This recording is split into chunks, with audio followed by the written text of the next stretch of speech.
শ্রীকৃষ্ণের সঙ্গে রাধারানী সহ তার ৮ রানী খালি পায়ে মহাদেবের পূজা করতে যাচ্ছিলেন। যাওয়ার সময় শ্রীকৃষ্ণের পায়ে কাঁটা গেঁথে যায়। তখন নারদ মুনির কথা অনুযায়ী সকল রানী সহ শ্রীকৃষ্ণের কাঁটা বার করে তার কষ্ট দূর করার চেষ্টা করে। রুক্মিণী প্রথম শ্রীকৃষ্ণের পায়ের কাঁটা বার করতে থাকে।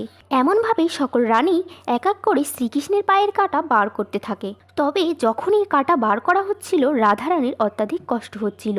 তারপর যখন সর্বশেষ একটা কাঁটা বেঁচেছিল তখন সকলে রাধারানীকে কাঁটাটি বার করতে বলেন। তবে রাধারানী কাঁটা বার করতে বারণ করে দেন এবং বলেন রুক্মিণীকে কাঁটা বার করতে দেয়া হোক। তখন নারদমুনি বলেন, দেবী রাধা, আপনার কি ইচ্ছা নেই যে প্রভুর চরণ স্পর্শ করে তার কষ্টকে শান্ত করার? তখন জাম্বুবতী বলেন, রাধা, তোমার কি অপমান বোধ হচ্ছে শ্রীকৃষ্ণের চরণ স্পর্শ করতে? যদি এটা না হবে তাহলে কেন চরণ স্পর্শ করছো না? এমনভাবে সকল রানীরা তাকে দোষারোপ দিতে থাকেন। রুক্মিণী তখন শ্রীকৃষ্ণের শেষ কাঁটাটি বার করেন। তখন রাধারানীর আরও